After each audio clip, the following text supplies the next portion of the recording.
typical high school teenager, except his parents have moved him to a new town where he's got to fit in with all the new kids.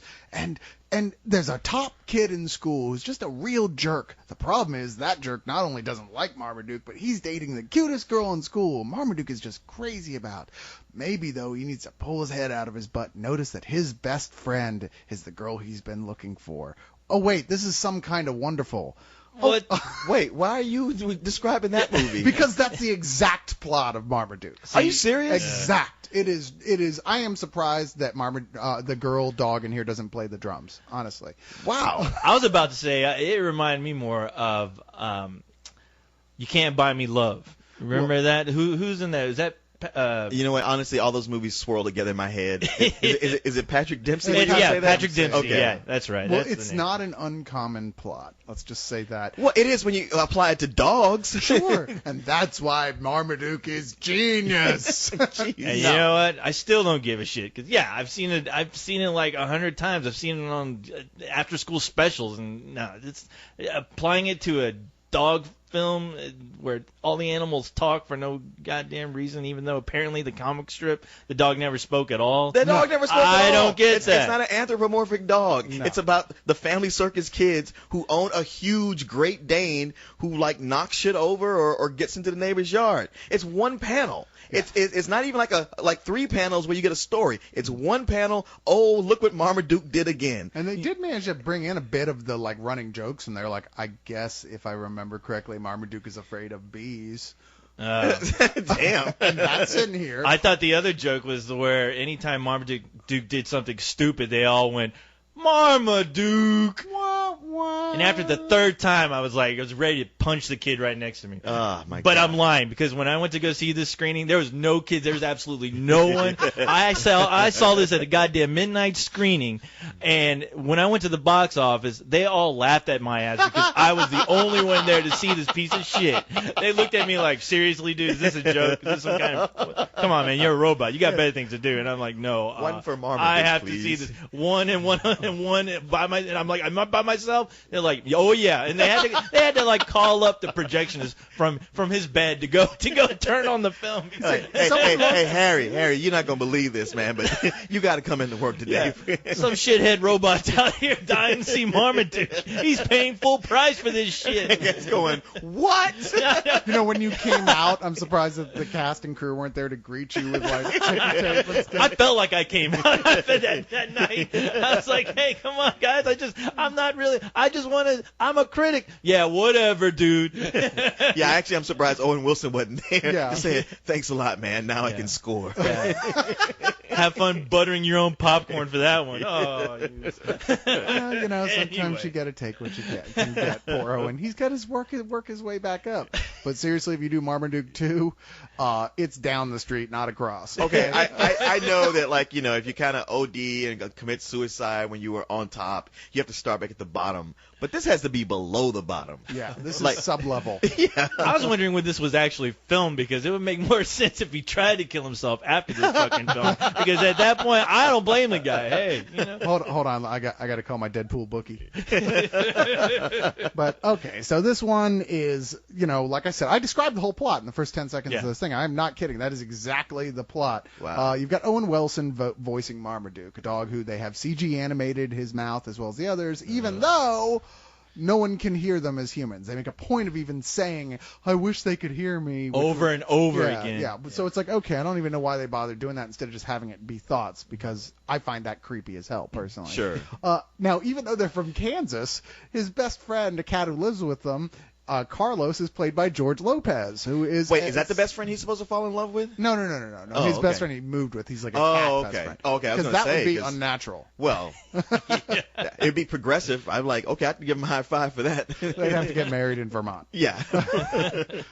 And you know, they play up the Mexicans so much with him. You're just like, what are you doing? Wait, They're is- from Yeah, they Kansas. He's not a Chihuahua? No, he's a cat. He's No. just a regular Oh. cat. Well, But I- here's the thing that would shock you. There are now now like large Latino populations in the Midwest because there's a lot of kitchen jobs up there, and that makes it sound like I'm making a slur. It's the absolute truth. Well, maybe that he went up there to get a kitchen job and ended up getting adopted by the family. I believed it as soon as I heard George Lopez started talking. And he's like, God, I'm like, what the fuck? I was looking at my Coke. I thought somebody spiked it with something. I was like, wow, this is like the best part of the movie now. I love peyote popcorn.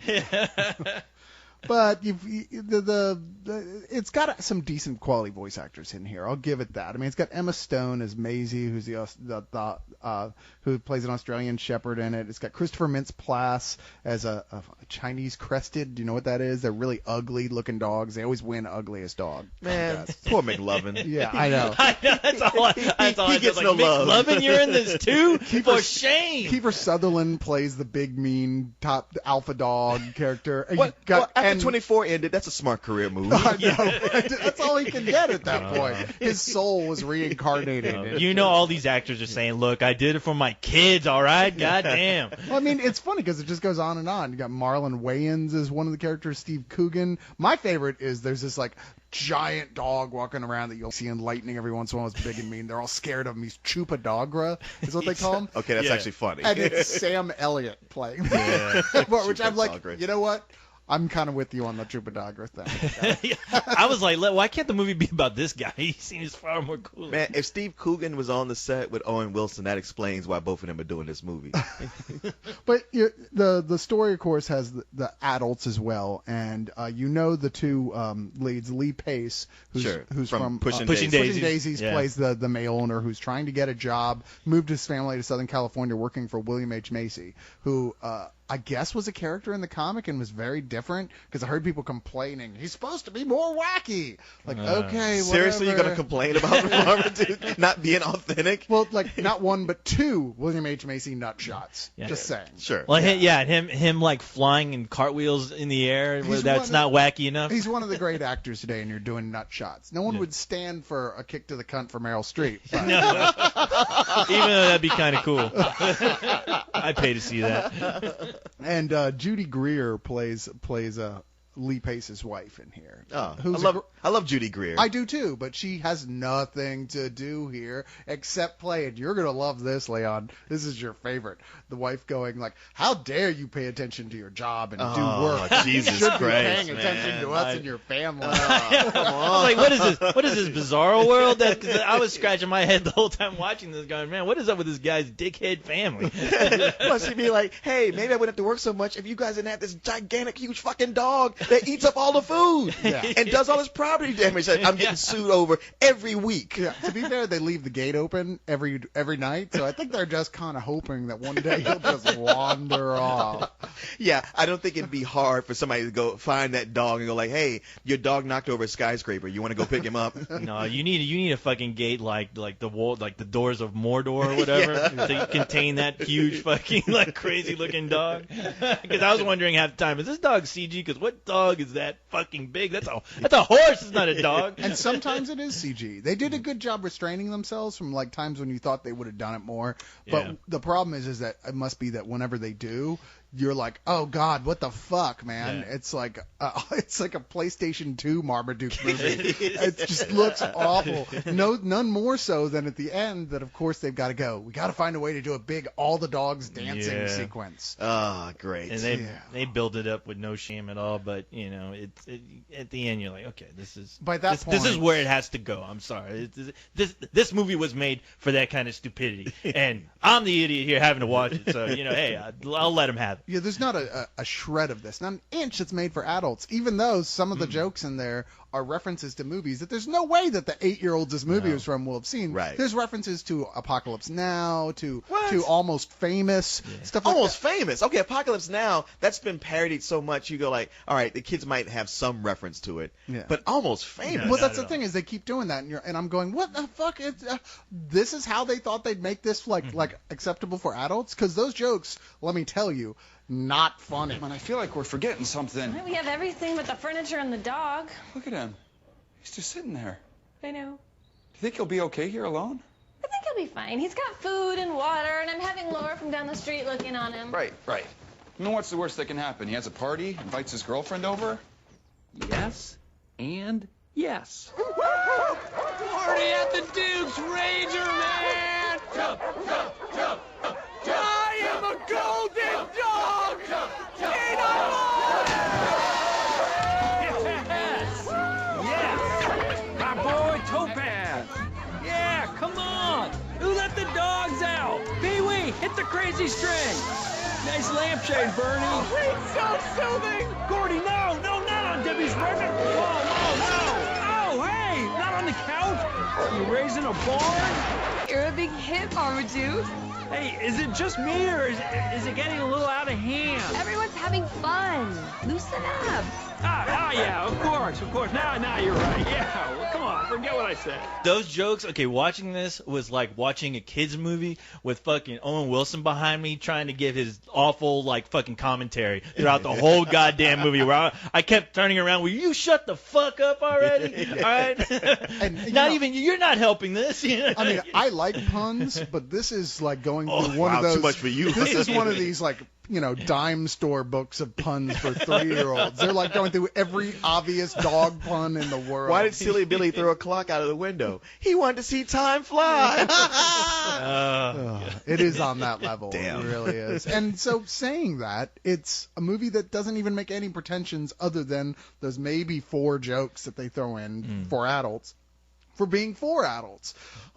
Even so, come on. No. You've got to have some higher... I mean, there's so many great kids movies for all ages. Why do you got to take them to fucking see Marmaduke? This you isn't know? one of them. Yeah, Not at all. yeah. No, but the thing is, this is a completely paint by numbers movie that, they just rushed out. They didn't care. There was no... All they did was, once again, take an existing property that they know has some kind of fan base and slap it on one of their shitty-ass scripts that they've had sitting around for years. Yeah. And just, it's like they put it out for stupid kids to go bother their parents, and hopefully their parents will take them to go see it. It sounds so much like the kind of movies that really do go straight to video, like are made to go straight to video with no pretension of ever going to a theater. Yeah. And like maybe the only reason it got to the theater because they had so many names. Yeah, in maybe. it. Maybe actors always want to do something for their kids. Right. They always like, oh, I want to do a movie that my kids can watch. Right. Or like, and I think a lot of the casting in here was just Uwe Boll style. Because, I mean, come on. You got Lee Pace, who had just finished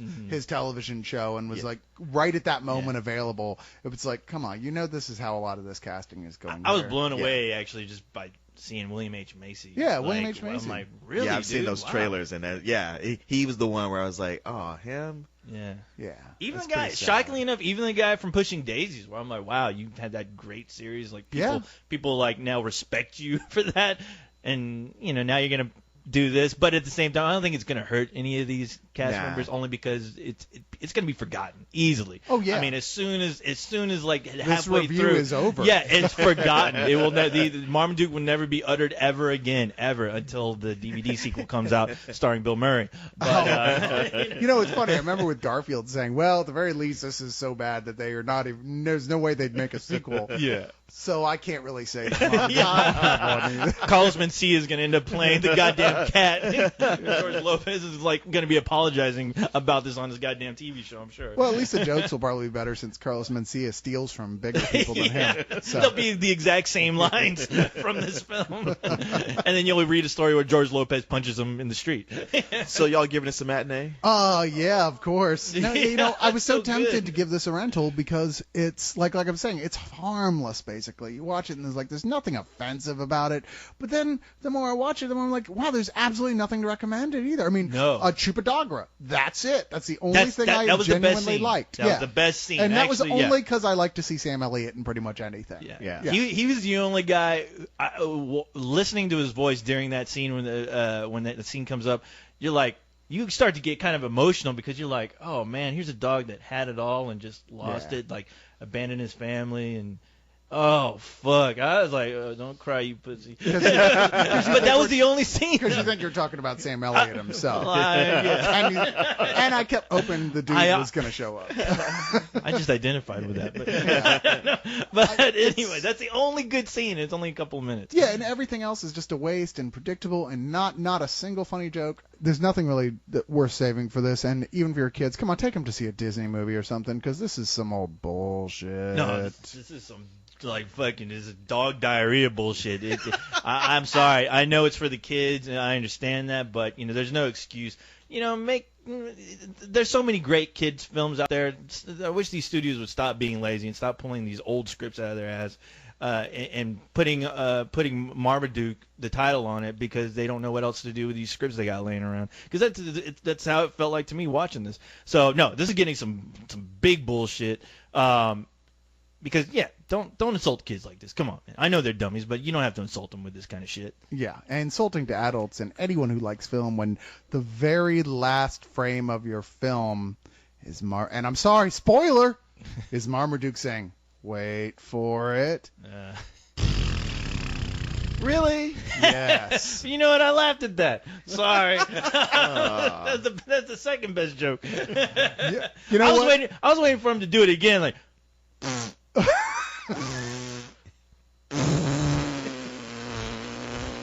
And then all of them go, Marmaduke, holy shit! Did I do that?